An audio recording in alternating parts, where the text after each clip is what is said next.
Hello दोस्तों, कैसे हैं आप सब? मेरा नाम दीपक है और मैं आप सबका स्वागत करता हूं मेरे चैनल आपका एचआर कंसल्टेंट में। दोस्तों, आज की इस वीडियो में हम लोग बात करेंगे बहुत इंपॉर्टेंट टॉपिक के बारे में, जिसमें हम लोग जानेंगे कि क्यों आप लोगों को अपने ओरिजिनल सर्टिफिकेट्स, चाहे वो आपकी डिग्री हो, चाहे वो कॉलेज की डिग्री हो या स्कूल की मार्कशीट हो, कोई भी हो, आपको नहीं देने हैं। चाहे आपने कोई ओकेशनल ट्रेनिंग भी की हो, ओरिजिनल सर्टिफिकेट्स आपको नहीं देने हैं। ठीक है, तो आज हम लोग इसके ऊपर डिटेल में जानेंगे कि क्यों कंपनियां जो है ये मांगती हैं, और मांगती हैं तो क्या ये सही है या गलत है, क्यों इनको नहीं मांगना चाहिए, और क्यों आप लोगों को अपने ओरिजिनल सर्टिफिकेट्स इनको नहीं देने चाहिए, और इससे कैसे बचे। ये सारी चीज़ हम लोग जानेंगे। चलिए शुरू करते हैं। जो हेडिंग है इस स्लाइड की मेरी, वो है holding original document is illegal. हमारे देश में जो है अगर कोई भी कंपनी आपसे ओरिजिनल डॉक्यूमेंट मांगती है, सबसे पहली बात वो इलीगल है। ये अपने दिमाग में रख लीजिए। ठीक है, अब किसी भी कंपनी में आप इंटरव्यू देने जाते हैं, इंटरव्यू हो जाता है, सब होने के बाद जो है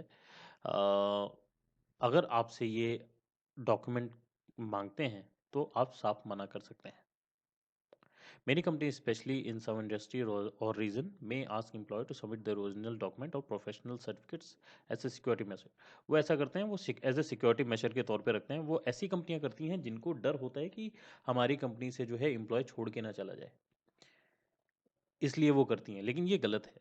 ये अपने सिक्योरिटी मेजर के लिए करती हैं, लेकिन अगर ऐसा होता है तो डेफिनेटली आप मना कर सकते हैं कि मैं अपने ये ओरिजिनल डॉक्यूमेंट्स आपको नहीं दूंगा। However this practice is not legal. ये प्रैक्टिस जो है लीगल नहीं है, और this can lead to a very serious risk. अलग अलग प्रकार के रिस्क हैं जो कि एम्प्लॉय भी झेलेगा अगर वो सबमिट कर देता है डॉक्यूमेंट। अगर एम्प्लॉय लेबर कोर्ट में चला जाता है तो फिर कंपनी झेलेगी। ठीक है, तो रिस्क दोनों साइड से है।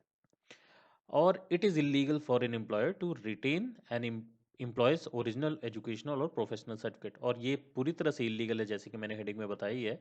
ये पूरी तरह से इलीगल है कि आपका एम्प्लॉयर या आपकी कंपनी आपका ओरिजिनल सर्टिफिकेट या ओरिजिनल प्रोफेशनल डॉक्यूमेंट्स आपकी होल्ड कर ले तो। ठीक है, holding original document can be considered unfair. Unfair employment practice में आता है, और even illegal detention of personal property in mainly legal system. बहुत सारे लीगल सिस्टम में ये illegal detention of personal property के मैटर में भी आता है। ठीक है, तो अगर आपसे कंपनी में ये पूछा जाता है कि आप बोला जाता है कि आप अपने ओरिजिनल डॉक्यूमेंट सबमिट कर दीजिए, तो आप ये सारी चीज़ें बता सकते हैं कि जो देखिए ये अनफेयर एम्प्लॉयमेंट प्रैक्टिस है और मैं अपने ओरिजिनल डॉक्यूमेंट आपको नहीं देना चाहता हूँ। ठीक है, आप क्लियर कट उनको बता सकते हैं। और साथ में मिनिस्ट्री ऑफ लेबर और एम्प्लॉयमेंट जो हमारे देश का हैज़ क्लियरली स्टेटेड, उन्होंने साफ साफ तौर पे बताया ही, companies cannot retain original document. आपके ओरिजिनल डॉक्यूमेंट, किसी भी प्रकार के ओरिजिनल डॉक्यूमेंट कंपनीज आपसे नहीं मांग सकती किसी भी प्रकार के एम्प्लॉयमेंट कंडीशन में। अगर ऐसा वो करती हैं कंपनीज, अगर आपसे ऐसा करवाती हैं, ओरिजिनल डॉक्यूमेंट लेने की मांग करती हैं, तो ये पूरी तरह से वायलेशन ऑफ फंडामेंटल राइट होता है under Indian constitution. Indian constitution के हिसाब से ये आपके फंडामेंटल राइट का वायलेशन है। तो ये चीज़ें बहुत ही अच्छे से ध्यान रखिए। अगर आपसे मांगा जाता है आपका ओरिजिनल डॉक्यूमेंट, आप किसी कंपनी में इंटरव्यू देने गए हैं, सिलेक्शन हो जाता है, ओरिजिनल डॉक्यूमेंट मांगते हैं, तो साफ साफ आप बता सकते हैं कि ये जो है मेरे फंडामेंटल राइट का वायलेशन है, और ये अनफेयर एम्प्लॉयमेंट प्रैक्टिस है। मैं आप लोगों को अपना ओरिजिनल डॉक्यूमेंट बिल्कुल भी नहीं दूंगा या दूंगी। ठीक है, चलिए आगे बढ़ते हैं। यहाँ पे रीज़न जान लेते हैं कि क्यों आप लोगों को अवॉइड करना चाहिए अपनी सबमिटिंग ओरिजिनल सर्टिफिकेट। अपने ओरिजिनल सर्टिफिकेट आप लोगों को क्यों सबमिट नहीं करना चाहिए, उसके क्या क्या कारण है। बहुत सारे कारण हैं। सबसे पहला है रिस्क ऑफ मिसयूज और लॉस। आपका जो ओरिजिनल सर्टिफिकेट आप कंपनी में देंगे तो उसका मिसयूज हो सकता है किसी भी प्रकार से, और कंपनी जो है उसको लूज भी कर सकती है। ठीक है, वो घुमा भी सकती है आपका original document, you would never know. ठीक है, तो your document could be lost, misplaced, or even misused by the company. If the company shuts down, you might struggle to retrieve them. अगर कंपनी बंद हो जाती है तो फिर आपको तो आपका डॉक्यूमेंट मिलेगा ही नहीं। ठीक है, घुमा भी सकती हैं वो लोग, मिसप्लेस कर सकती हैं, और कंपनी बंद हो गई तो फिर नहीं मिलने वाला वो डॉक्यूमेंट, फिर आप चक्कर लगाते रह जाएंगे। सेकंड है unfair employment bond. Some companies use original document as a way to trap employees in long term contract. बहुत सारी कंपनी में जो है एम्प्लॉयमेंट बॉन्ड साइन किए जाते हैं। एम्प्लॉयमेंट बॉन्ड तो खैर चलिए फिर भी काफ़ी हद तक लीगल है, लेकिन जो ये आपसे डॉक्यूमेंट ओरिजिनल रखवा लेते हैं, ये एक प्रकार का ट्रैप होता है। ये लॉन्ग टर्म समय के लिए एम्प्लॉय जो है हमारे मुट्ठी में रहेगा और छोड़ के नहीं जाएगा, इसलिए जो है कंपनियां आपसे करवाती हैं। तो ये एक प्रकार का अनफेयर प्रैक्टिस है। It becomes difficult to leave the job if your certificate are held as collateral. अगर आपके सर्टिफिकेट जो है कंपनी के पास जमा है तो आप चाह के भी कंपनी नहीं छोड़ पाओगे। अगर आप किसी भी समय छोड़ना चाहो तो आप चाह के भी नहीं छोड़ पाओगे। ये दूसरा कारण है। तीसरा, legal and ethical issues. Most labour law do not require employ to submit original document. मैंने जैसे बताया कि लेबर लॉ में जो है आपके ओरिजिनल डॉक्यूमेंट सबमिट करने का कोई प्रावधान नहीं है ना? तो आपको अपने ओरिजिनल डॉक्यूमेंट नहीं देना। Holding someone personal document without consent can be considered illegal detention in some countries including India. तो अगर आपके पर्सनल डॉक्यूमेंट जो है आपसे लेके रखे गए हैं तो ये इलीगल डिटेंशन जो है कंपनी के लिए होगा। बहुत सारी कंट्रीज में भी है, इंडिया में भी है। Then difficulty is switching job. अगर आपका डॉक्यूमेंट जो है कंपनी के पास रखा हुआ है, आप रिट्रीव नहीं कर पा रहे हो, आप ले नहीं पा रहे हो, तो ये जॉब स्विच करने में आपको बहुत ज़्यादा इशू होगा, क्योंकि आप जॉब नहीं ढूंढ पाओगे, क्योंकि आप बंधे हुए हो, क्योंकि आपका डॉक्यूमेंट उनके पास है। If you are getting a better opportunity, retrieving certificate can be challenging.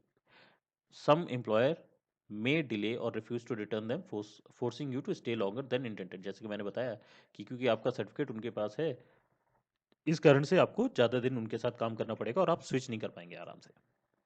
Next है no guarantee of job security even if you are submitting your certificate. ये ध्यान से आप लोग सुन लीजिए कि अगर आप जॉब सिक्योरिटी के तौर पे सोच रहे हैं कि मैं डॉक्यूमेंट दे दूंगा जॉब सिक्योरिटी रहेगी, तो ऐसा बिल्कुल भी नहीं है। कंपनी कभी भी आपको निकाल सकती है, ये आप याद रखें। वो अपनी सिक्योरिटी के लिए आपसे डॉक्यूमेंट जमा करवाते हैं, ना कि आपकी जॉब सिक्योरिटी के लिए। कंपनी को अगर आपका काम नहीं पसंद आया तो वो कल भी आपको निकाल सकती है, परसों भी निकाल सकती है, तुरंत निकाल सकती है। ठीक है। If you submit your certificate there is no guarantee that company will retain you. अगर आपने सर्टिफिकेट जमा भी कर दिया तो इसका ये मतलब नहीं कि कंपनी आपको रिटेन करके रखेगी, वो बिल्कुल नहीं रखेगी। If they terminate your contract you may face difficulty recovering your document. अगर आपको टर्मिनेट कर देते हैं तो आपके डॉक्यूमेंट उनके पास विथहेल्ड हो जाएंगे और वो रिट्रीव करने में बड़ी मुश्किलें आएंगी, फिर आपको चक्कर लगाने पड़ जाएंगे। तो मेक श्योर कि आप अपने ओरिजिनल डॉक्यूमेंट्स बिल्कुल भी सबमिट ना करें। चलिए आगे बढ़ते। क्या करें अगर ऐसा बोला जाता है कंपनी के द्वारा, अगर ऐसा बोला जाता है कि जो है आप डॉक्यूमेंट दे दें और मैं आपको जो है 6 महीने में या 1 साल में जो है आपका डॉक्यूमेंट रिलीज कर दिया जाएगा। सबसे पहली चीज़, अगर ऐसा बोला जाता है, ठीक है, पहली चीज़ है मना कर दें, साफ साफ मना कर दें। और ऑफर नोटराइज कॉपी इंस्टेंट। कहने का मतलब है कि अगर आपके पास फोटो कॉपी पड़ी है ना, फोटो कॉपी में अपना साइन करके उसको दे दें, ये आप कर सकते हैं। फोटो कॉपी देने में कोई वो नहीं जुर्माना नहीं लगता है। फोटो कॉपी आप दे सकते हैं। दूसरा है do not join the company. मैं तो यही बोलूँगा कि अगर कोई कंपनी ऐसा बोलती है कि आप जो है अपने ओरिजिनल जमा कर दें, तुरंत आपको अपना जो है बैग उठाना है और उस कंपनी से निकल जाना है, उस कंपनी को ज्वाइन ही मत करें। ऑफर लेटर ही रिफ्यूज़ कर दें, बोलिए नहीं मुझे नहीं चाहिए। चाहे कितना भी अच्छा पैकेज दे रहे हों, उस कंपनी को ज्वाइन मत करें, क्योंकि आज ये कंपनी ऐसा कर रही है तो कल को बहुत सारी चीज़ें आपके साथ गलत करेगी जिसमें आप कुछ नहीं कर पाएंगे। तो मेक श्योर आप उस कंपनी को ज्वाइन ही मत करें। तीसरा है इफ फोर्स्ड। अगर आपको फोर्स किया जाता है, get a return acknowledgement stating the purpose and duration of the retention. कहने का मतलब है कि यहाँ पे अगर आप जबरदस्ती फोर्स किया, आपकी कोई मजबूरी है, आप ज्वाइन ही करना चाह रहे हैं कंपनी, तो प्लीज़ कागज़ पे जो है एक्नॉलेजमेंट ले लें, उनसे पर्पस लिखवा लें कि किस कारण से या जो है आपका डॉक्यूमेंट दिया जा रहा है और कितने ड्यूरेशन तक के लिए लिया जा रहा है और कब वापस मिलेगा। तो ये पूरा चीज़ लिखवा के और बाकायदा साइन ले लें। नेक्स्ट है last, if your certificate is already submitted and withheld unfairly, seek legal help और escalate the issue to labor authorities। अगर लेट्स से आपने डॉक्यूमेंट अपने दे दिए हैं और आपने ऊपर का जो रिटर्न एक्नॉलेजमेंट है वो भी नहीं लिया है और आपके डॉक्यूमेंट वहाँ हैं, आप छोड़ना चाहते हैं और वो नहीं दे रही है कंपनी आपको, आपके डॉक्यूमेंट वापस नहीं दे रहे, तो मेक श्योर आप लीगल हेल्प जरूर लें। लेबर लॉ जो लॉयर होते हैं उनके पास जाएं, उनसे बात करें और लेबर अथॉरिटी को कंप्लेन करें इसके बारे में। ठीक है, यही सारी चीज़ें आपको करनी है। आशा करता हूँ आज का वीडियो आप लोगों को पसंद आया होगा। अगर पसंद आया है तो लाइक ज़रूर कीजिएगा, अपने ज़्यादा से ज़्यादा दोस्तों के साथ शेयर कीजिएगा और सब्सक्राइब करना मत भूलिएगा। मैं इसी प्रकार के नए-नए कंटेंट आप लोगों के लिए लेके आता रहूँगा। बस अपना प्यार और साथ इसी तरह बनाए रखिएगा। मैं मिलूँगा आप लोगों से अगली वीडियो में, तब तक के लिए अपना ख्याल रखिएगा। धन्यवाद।